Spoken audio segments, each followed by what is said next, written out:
How do I have a healthy relationship with Jesus? Well, I think that God has revealed himself in his word. And so if we're going to grow in our relationship with the one who has saved us, then we have to hear what he has to say to us in his That's good. word. So to read the Bible, which I know is hard, we grow up in a culture in which reading is not really emphasized. People struggle with reading, um, but we need to expose ourselves to the Bible, or we need to listen to it. Lots of ways that we can listen to somebody else read the Bible to us. I think that we need to obey him. We're going to have a relationship with him. We don't if the reason that we're reading is we want to hear what he has to say to us, and what he Right. has to say to us would challenge us in some ways as to how we live our lives, how we think, how we perceive the world.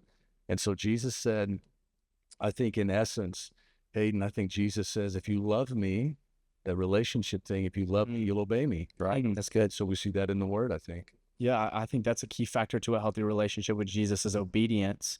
But just like any relationship, right? It's not more complicated because it's God. But if you just communication, obedience, like things that you would do to have a healthy relationship with a friend, what would you do? Well, you would treat them in a loving way, right? So how would you love a friend?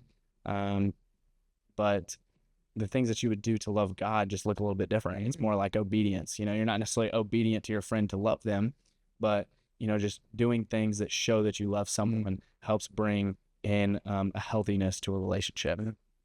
I think, for me, I think about my wife, and probably some of the best moments in our life was when we were dating. Just because we were really pursuing each other. Like it was exciting, it was new. We were going on dates like all the time. And like there was just this pursuit that it was intense. It was really exciting moment. And we got married, right? And it was still exciting. But I think the longer I have been married, I find that I get a lazy, right? I find like I get my time gets distracted, or I want to watch a TV show, and now whatever that is, and my pursuit of my wife is not as good as it was when I first started.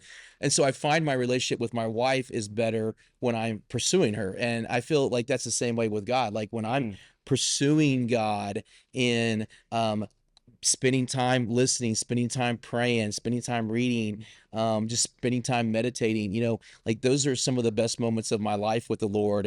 And so I try to discipline myself to set those times aside, or to find moments where I can get away from all the distractions of life and jobs and all those things. And unfortunately, we live in Oklahoma. We can't go sit out by the beach and look at the ocean.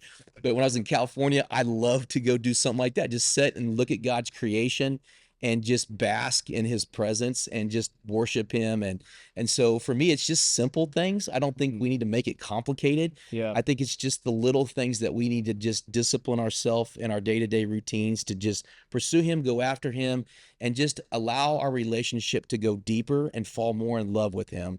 Yeah. And so I think that's something that all of us can probably improve on, to be honest. Yeah. Absolutely. Lifelong pursuit.